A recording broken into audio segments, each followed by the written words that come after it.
Assalamu alaikum ve rahmetullahi ve berekatuhu. Hürmetli kurbanlar, bu programımızda Zilhicce'deki 10 gün degen temel toxtalımız.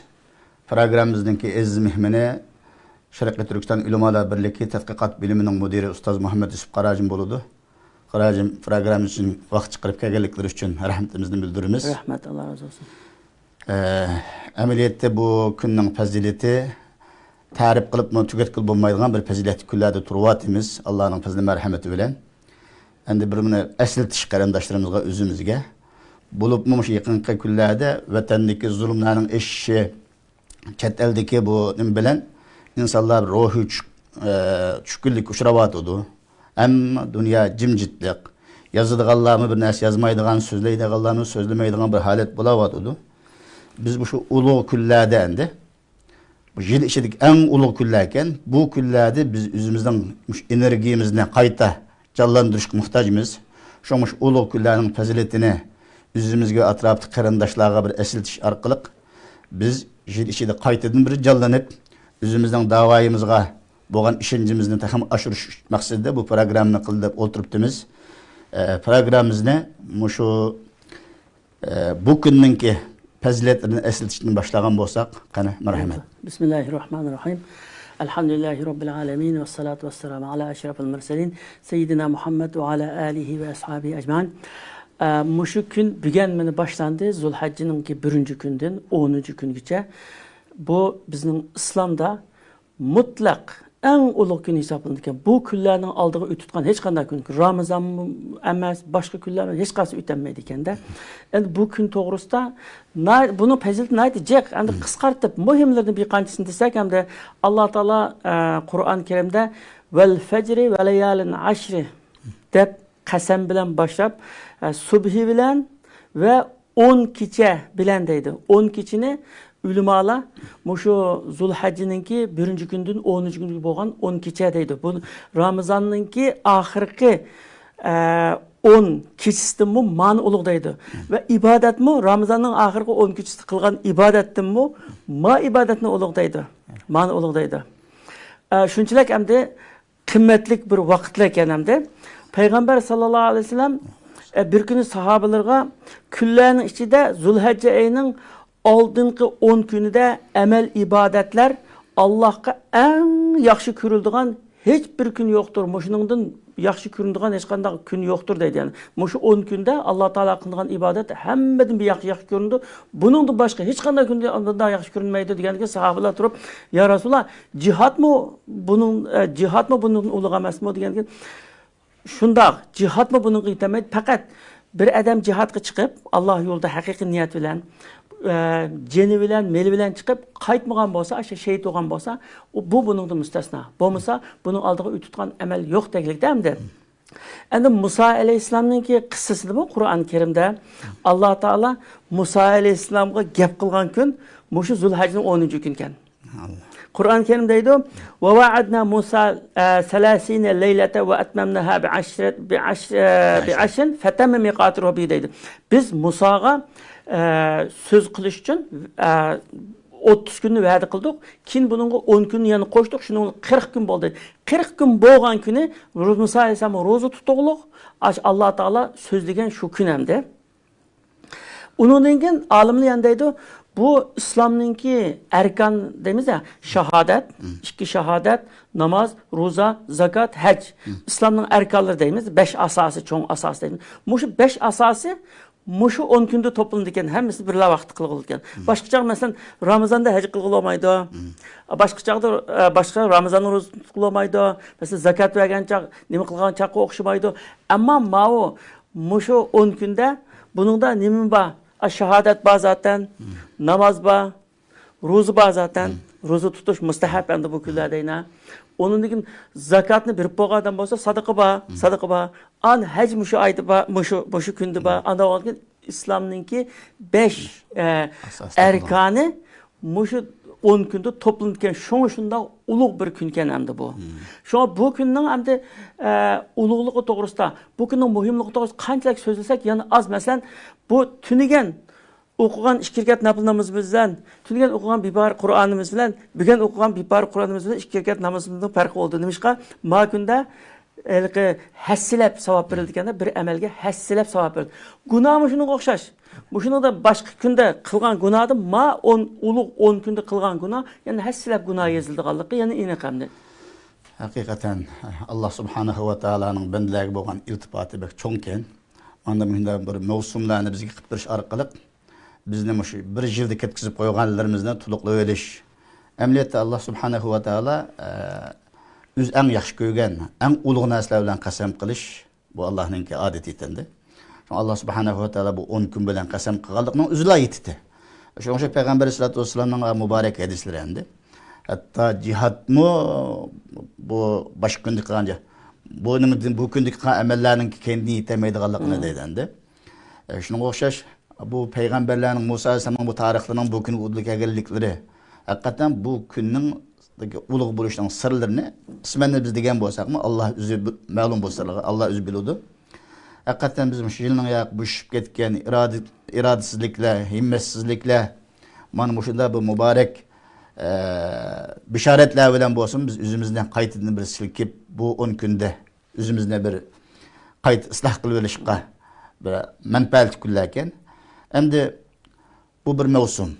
Allah subhanahu va taala indi bazı ibadet mevsumlarini bizga öz fazli merhamet bilen yol qo'yib berganken bu mübarek mevsumdan qanday foydalanamiz? Bu haqda biz ko'rganlarimizga bir qancha bir nasihatlarni taqdim qilsa. Siz degandek Allah Taola'nın mushunda qasam qilganligi muhim masalalar uchun qasam qildi ekan.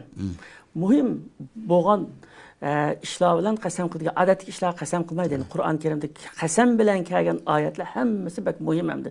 Shu ulug'ligini zaten shunda ishorat qilgan. Endi bu bir mavsum. Alloh taolo bandalariga uyquni olsin, g'aflatdan uyg'onsin, kuchini hushini yig'sin, o'zini tekshirsin, o'zining amallarini isloh qilsin deb fursatlarni bergan. Masalan, Ramazonning ichidagi fursatga o'xshash, shu 10 kundagi fursatga o'xshash, an şu cuma kunlikdagi ijobat bo'lgan soatlarga o'xshash, masalan, duo ijobat bo'lgan. Demak, ayda bir fursatlarni birda, bu fursatlar amaliyotda bizga berilgan nayt mukofot, nayt in'am. Chunki insonlar haliqa rahat balvog'ni tanlab olishga amroq. İnsan nafsi shu hamda. Biz shu haliqa hech qanday o'zgarish yo'q, ibodatimizni qilgan, işlerimizni qilgan, jimjit, muda haliqa o'zgarish yo'q, muda qilsa, bizning bu ibodatlarmi haliqa rasmiyatga aylanib qolib, masalan, assalomu alaykum va rahmatulloh deb qo'limizga tasbihni shat subhanalloh deb qalbimiz boshqa subhanalloh sarqan o'xshash, haliqa rasmiyatga aylanib qolib, buning qimmati bo'lmaydi. Buning qimmati bo'lmagandan keyin hayotda bu ibodatlarning mevasi ko'rilmaydi ekan. Şu anda muşu fursatlar bizni qaytadan bir o'ylantirib, qaytadan bir bizni bir canlandırır dikende şu muşunda küllarniki faziletini sözleş arkalık, şu faziletini Allah Teala yüzü bayan kıp, Resulullah sallallahu aleyhi ve sellem bayan kıp biriş arkalık, ma bendilerim küçükün uykunu assın, küçükün özgersin. Çünkü insan yenilinişe muhtaç. Dünyada hemen her şey yenilinip durdu ama insan şurada yenilinişi pek halamaydı. Yenilinişini 3 görürdü. Demişka, Üzünün rahatından özgürlükte kalmadı. Ama biz şu rahatımızı terk etken, küçük günde özgergen vaktimizde Allah Teala'nın nusretime geldi o, hemen neyse buludu gence. Şu an şu 10 günde hem de üzümüzde bir yenileveliş ve üzümüzde o savap bankımızı cıkrak dolduruveliş. Mesela başka bir parça Kur'an'ı koysak, mançilik savap olsa, bunda günde netçe hessi bunda boğanken bizim savap, biz savap ko şunçilik muhtaç. Şu dünyada qanchalik pulga muhtaç olsa, pulumuz cık olsa şunda hoş olganda hem de savabımız şunda cık olsa şunda hoş olumuz hem de. Yani muşunda küllerde bazı kişiler başkalarını eğip izleş, başkalarınki bir hatalıklarını tepeş degandek şunda işler bilan ayda avar olab qilib o'zini tekshirish, o'zining ayıplerini izlashga hech qanday fursat topolmaydi. Endi mushunda fursatlar o'sha odamlarni kuchukini o'yga solib, to'xta, o'zingni bir tekshirgin, o'zingni yuzdagi chapaqni bir ko'gin avval, o'zingni yuzda qanchalik chapaq va uning boshqalar qarg'in degizido masalan. Mushu mavsumlar bizga haqiqatan yaxshi bir nimalar. Masalan, bir odamningki mushu kunlarda ibodatni yaxshi qilayotgan, masjidga shunda bog'langan, ibodatlar shunda yaxshi bo'lgan bo'lsa, biz bu odamga bunday qarab, bu taqvolikning yo'liga kiribdi deymizda buni endi. Ammo u odamning adolatida, durustligida, go'zal axloqida shunda bir go'zallikni ko'rsak, hamma odam rasmiy taqvolikka yetishibdi deymiz ekan. Chunki ibodatlar bizni shu taqvo durust qilishga xizmat qildi ekan. Ammo shu nurg'un kishilar muyda fursat, endi yaxshi Xudoyim bergan muyda fursatlarni bunda Alloh taolaga ibodat qilgan, zikr aytish, namoz o'qish, Qur'on o'qish, ammo shunda qilib Alloh taolaga yaqinlashsak, buningdan shunday jiq savob topamiz. Nayda to'g'ri, 100% to'g'ri. Shuning bilan birlikda yomonlikdan tusilish, bekimning g'aybatini qilmaslik, bekimga o'rik olmaslik, bekimga hasad qilmaslik, bekimga yomon niyatda bo'lmaslik. Ya'ni qalbimizni bir tuzish avval. Qalbimizni tuzish, pok qalb bilan Alloh taolaga yuzlanish. Shuning tam fursati mushamdi. Tam ashunda o'zimizni isloh qilgan bir fursati mushu. Shunga bu yerda taqvolik deyilgan hamon ibodatni jiq qildigan emas, ibodatni qilganidan taqvolik yo'lga kiribdi. Durust bo'lgan bo'lsa, bu yerda muomalasi durust. Alloh taolo bilan o'zining orasidagi bo'lgan muomalat munosabati durust. Kishilar bilan bo'lgan munosabati durust. O'zi bilan bo'lgan o'zining munosabati durust. O'zi xijillab qolgan bir ish yo'q, o'zining vijdoni azoblangan bir ish yo'q. Rohat bo'lsa, bu odamning haqiqiy taqvo deymiz. Mushu oylarda taqvolikka erishish vaqti endi. Bular oxirgi mushu Ramazonning nima? Mushu Zulhajjiningki 1-kundan 10-kungacha bo'lgan kun endi insonning tarbiyalanishi uchun shunchalik yaxshi bir fursat endi. Haqiqatan bu bir mavsum degan tijorat mavsumi bo'lsa, bir yerbank ochilib desam, madam fursat shu pul tepelish. Alloh subhanahu va taolani o yildan bu yilga shu 10 kunni bizga alayda bir fursat qilib bergilik. Unda bo'lgan ekan bu fursatni g'animat bilish lozim. Ba'zi odamlar shunda ustozlar ulamolar so'zlaydi bunday qilib, tunugun bilan bugunga chiqqanda o'zgarish yo'q, g'animat bilmaydigan yani. Yani tunugunki subhanalloh deb bir og'iz kelima o'zim, bugungi subhanalloh degan bir zikrining osmon zamin farqi bor. Yani tunugunki holatimizdan bugungi ibodatlarimiz, tunugunki ihson bilan bugun qilgan ihson, tunugun qilgan o'qigan Qur'on bilan bugunning farqlari bo'lgan ekan, albatta bu 10 kunlik fursatni, bu mavsumni g'animat bilish. Her narsaning bir mavsum bo'ldi ekan, tijoratning mavsumlari va ziroatning pish mavsumlari va shunga o'xshash ibodatningki bir mavsumi. Alloh subhanahu va taolo o'zimiz shu programma qilib o'tirgan bizlarni va butun anglayotgan qarindoshlarimizni bu mavsumdan unumlik foydalanishga muvaffaq qilishini Allohdan tilaymiz. Endi 3-o'lab Muşunda güzel bir mevsim, ibadet kılınılan bir mevsimlerde bazı mehde yaxşı işlerini insanlar buşup kalıdı. Bunun tikki hitip bulanmaydıgan. Ne için insanlar muşunda bu fırsatını ganimet bilmeydi. Bunun kısıyla kadar vesiyet. Mesela bunun da oylasak, mesela üzümüzün beşten ötküzgenlerini oylasak, istekte ciddi emez. Allah Teala'ga yakın bulup, muratlarımızı hasıl kılışqa bo'lgan hele ihtiyacımızı haqiqiy his qılanmaqda.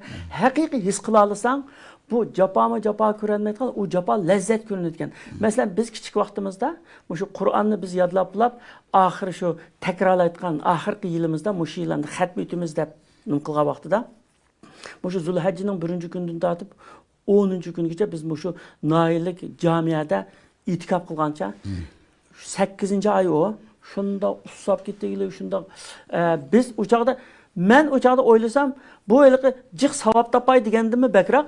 Men shu Alloh taolaga bir yaqin bo'lsam, tiligimni ijobat qilsam, men chet elga o'qishga chiqsam deyotgan arzu qattiq bo'lganligi uchun, shu chaqda japa demay ashda qilgan. Endi keyin chet elga chiqdik, o'qishni o'qib bo'ldik. Hozir bu shabkatga uçaqdagi iroda yo'q. Shu men o'ylayman, bir insonda mayli Firdavs jannatga kirish arzusi bo'lsin. Rasulullah bilan billa oxiratda billa bo'lish bo'lsin. Go'zal arzular, qanday arzu olsun, mushu arzumga yetish uchun men Alloh taologa yaqin bo'lib, Allohning roziligiga erishib, shunda qilmasam boshqa yo'l yo'q ekan deb jiddiy bo'lgan bo'lsa, cho'qim u yetadi ekan uningga. Shu hozir masalan fursatlar bor, sharoit bor, shunday go'zal mavsumlar kelyapti oldin. Shunda kelyapsizmi? Bunun bek parvo qilmay, ancha parvo qilib ketmay yurganligi men hammamizda yani bu istikimizda jiddiy emas ve ihtiyacımızı Allah'a bo'lgan ihtiyacımız haqiqiy his qilinmaganlik. Asli bu nafli ibodatlar bizni Alloh taolaga eng yaqin qilgan ibodatlarkan. Payg'ambar sollallohu alayhi vasallamning hadisi bor oyna. Bandam men toki uni yaxshi ko'rguncha menga shu nafli ibodat bilan yaqinlashidi. Men uni yaxshi ko'rgan chog'imda, men uning ko'radigan ko'zi, mangadigan puti, tutadigan qo'li bo'laman deydi. Hadis qudusiyda. Demak, mushu nafli ibodatlar bizni Alloh taologa ashunda yetkazadi. Mushu nafli ibodatlar. Endi biz o'ylab qolamiz, farzni qilyapmiz, Ramazonda ro'zani tutdik, zakotimizni beryapmiz, hajga berib kelamiz, yo'llama o'ng'ay, 5 vaqtimizni o'qiyapmiz. Mushu bo'ldi deb kifoya qilib qoldi. Bu bo'lmadi. Bu kifoya qilmaydi. Chunki bu Alloh taolo bizni buyurgan umumiy bir farz, bizni va ma xalaqtul jinni vel insa illa liya'budun. Ya'ni men inson jinni menga ibodat qilish uchun yaratdim deganga asosan Alloh taolo o'tashga tegishli bir burchimiz bu. Bu burchimiz, uni to'laymiz. Uning sirtida Alloh taologa yaqinlash uchun Alloh taolo ko'rsatkichlik duo qilib, ey Alloh deb duo qilgan chog'da, ey Alloh falon chog'da men sening uchun bunda qildim, sening uchun bunda qildim, sening uchun kechida turib ketgandim, sening uchun bunda sadaqa qilib, sening uchun, sening roziliqing uchun falonninki beshiga kelgan shu xafalikdan ko'tarib nima qilib qo'ydi, yordam qilgandim deganga o'xshash ko'rsatkichlik amalimiz bo'lish uchun biz bu nafli ibodatlarga muyinda mavsumlarga intayin muhtoj. Chunki nafli ibodat desa, kishilar qilsin bo'lgan, qilmasin bo'lgan ehtiyojim yo'qdek tuyuladi. Ammo eng bak ehtiyojimiz bor. Biz eng bak esqatliqni ash nafli ibodatlar ekan, nafli ibodatlar ekan. Chunki farzlarni qilamiz zaten, uni qilmasak bo'lmaydi, musulmonligimiz komil bo'lmaydi. Uning sirtida mush nafli ibodatlar orqali biz o'zimizni ayda Alloh taologa yaqin qilmizgan maqsadlarimizni hal qila olamiz ekancha, shunga nayt bak ehtiyojimiz bor hamda uningga. Allah razı olsun. Endi muhim halqılık ahirimiz kelib qoldik. Bu kunninki fazilat haqida aql egalariga yuqortiq deyilgan gapda yetadi. Qur'oni Karimda Alloh subhanahu va taoloninki qasam qilganligi, payg'ambar alayhisolamning bu kunninki fazilatini ajoyib go'zal bir shaklda bildirib sahobalarga deb berganligi. Endi mushu go'zal bir mavsumda turayotimiz eng ulug' kundagi chirdiq bo'lgan shu kunning birinchisi. Yani bu şu faziletlik, şu mevsumda, şu kunlarda biz qaysi amellerini qilish, en mühim emelci İslam'da. En mühim emellerden bir qancha emellerini tavsiye qilsalar, belki bunun bilan özümüz ve atrafımızın qarindoshlar foydalanib qolsa ajab emas. Bu mushu kunlarda, yani mushu Qur'on Karimda ve hadislarda kelgan bizga bildirgan bayonlarga qaraganda Allah Taala'nın zikri, Allah'ın zikir qilish hammadan bak muhim ekan. Mushu kunning 5-dan tortib oxirgacha, masalan, mushu Zulhijja oyininki 1-kundan desak hamda, ash 13-kuni ashyo'liqi nima tugicha, ash hammasi zikr ekan. Endi zikr degan bunda ikki turlik bo'lsa, biri Alloh taoloninki bizni kuzatib turadiganligini va Alloh taoloni unutmaslik, kuzatib turganligimizni ko'z oldimizga keltirib turib, Alloh taolo har ishda, dunyolik ish, oxirat har ishda yod etib turib, bu umumiy zikr hamdir. İkincisi til bilen zikir kılış mesela. Allah Teala'nın hemşe tilimiz bilen ve dilimiz bilen zikir kılış. Hem de zikir kılış muşu ayga münasebetlik, muşu küllerge münasebetlik. Allah Teala Kur'an-ı Kerim'deydi. Ve yazkuru ismallaha fi eyyamin ma'lumat deydi. Hacılarını ve muşu Müslümanlarını süpetlep 1. günden tartip şu 13. günkü boğan. Ma birinci gün 10. günkü boğanını ve yazkurullahi fi eyyamin ma'lumat deydi. Ma'lum küllerde. Yani bu ma'lum küllerde Allah'ını zikir kıldı deydi. Zikir kıldı. Hakiki kalbi bilen mi zikir kıldı? Eğizdi mi zikir kıldı? Ya Allah, ya Rahman deyip Allah'ını zikir kıldı. Hakiki zikir hem de. Onun için yani bir ayette deydi. Ve yazkurullahi fi eyyamin ma'dudat. O ma'dudat degini heyetning təşriq günləri ikən, heyetning ertesi gündən başlap, demək gün tügügəcə, 13-cü günün namaz əsrgəcə, hər namazdan keyin oxuyduğan təkbir məsələn, ajda deyilgəmdir. Bu demək, bu Ramazanınki nima? Bu Zulhijjənin 1-ci gündən 10-cu günkü cuma, yəni zikir. 10-cu gündən 13-cü günkü cuma yani zikir. Bu günlerdeki en yaxşı dua Allah Teala Kur'an-ı Kerim'de bizge yana şu ügütü gelgeni. Fe izâ qadaytum menâsekekum fezkurullâhe kezikrukum كذكركم آباءكم أو أشد ذكرا فمن الناس من يقول ربنا آتنا في الدنيا وما له في الآخرة من خلاق ومنهم من يقول ربنا آتنا في الدنيا حسنة وفي الآخرة حسنة وقنا عذاب النار deydi. Sizler ma hac ibadetlerini, ma işlerini tüketkendikin Allah Teala'nın şunda zikir kılanlar ki atı boğulurunlarını yad etkendimi bekrak yad etinler. Atı boğulurun yad etkendimi bekrak yad etinler. Muşu günlerde bazı demleydi o. Benim nasibemni muşu dünyada bir vet deydi. Tamam nasibisi muşu dünyada bir vetsek onun ahirette hiç kadar nasip yok. Ya bazıları deydi ey Rabbimiz bu dünyada mı belgin, ahiretin belgin ve bizni tuzak azabını saklığın deydi. Ama bizdeki ügetken dua Rabbana atina fid dunya haseneten ve fil ahireti haseneten ve qina azabannar. Bu duanın naati cık okuşamdı. Bu Kur'an-ı Kerim bizge ügetken duamdı. Çünkü ibadet üzümüzde muşu hisletini yetildiriş arkalık Allah Teala'nın razı kılış için kılındığın bir faaliyet. Yani üzümüzde muşunda yaxşı hisletini yetildiriş arkalık Allah Teala'nın razı kıldığın bir hislet. Şu an takvalık köp ibadet kılış emez. Belki köp ibadet takvalıkı elip bardı ama takvalıkның üzü emez. Ama takvalıkның üzü Allah'tan korkup kişinin hakkı kirip kalıştın, kul hakkı kirip kalıştın saklanış. Yani Peygamber sallallahu aleyhi ve sellem şunu bayan kılıp bir gün deydi Müslümanın xeridarini bozmaydı, sodusunu bozmaydı, Müslümanını har kömeydi, Müslümanға yamanlık kılmaydı, Müslümanға haset kılmaydı. De bütün aşı nimelen sözlep bilip et-takva hahuna deb kalbiga işaret kılıp takvalık müşahede dedi. Güya ki Bunda yamanlık kılmaslık, sodusunu bozmaslık, har kömeslik, nefretlenmeslik, Müslüman bistin. Muşunun hemmesini takvalık da düşündürüldükten de. Anda oğanıkin bu hasıl kılgan nesi takvalık. Bu kalpte. Ama bununki nimesi, bununki tesiri, kürünüşü iş faaliyette. O iş faaliyette kürüngüne aşınınki bir eseri, aşının bir meyvesi. Ama takvalık kalpte. Muşu takvalıkını muşu günde hasıl kıtkan günün del muşu kende. Endi bu günde qanaqın muşu günde yaxşı amellerini köp kılımız. Yaxşı ameller qaysı? Yaxşı ameller degen hemen çeklik ibadetler köz aldığımız kız mesela. Rozu tutuş, namaz okuş, sadıkı bereş, dua kılış, Kur'an okuş, yaxşı amel, rast, duruz. Bugüne emez. Bunun başka Allah'ın aciz bendilerine yardım kılış, köngülü yerim qağalarına teselli bereş, bizden yol soğuğalarına yol gösteriş, bizge ihtiyaç bulup qağalarına meyli maddi ve manevi cihetten yardım kılış, muamine hakiki yaxşı amel. Yani yaxşı amel Allah Teala razı bulduğun ve Allah Teala yaxşı gördüğün işlerin hemmesi bizden dinimizde yaxşı amelendir. Bu yaxşı amelini köp kılış. Bunun içi gemde rozu tutuş mı kiridi, Kur'an okuş mı kiridi, sadaka beriş mi kiridi, bir kiselini yoklaş mı kiridi bunun içi. Bütün aşı yaxşılıklı kirdi yani biz ibadetninki simbolik ibadetler olsun ya ki muamelevi ibadetler olsun. Hem ibadette bağ buluşumuz.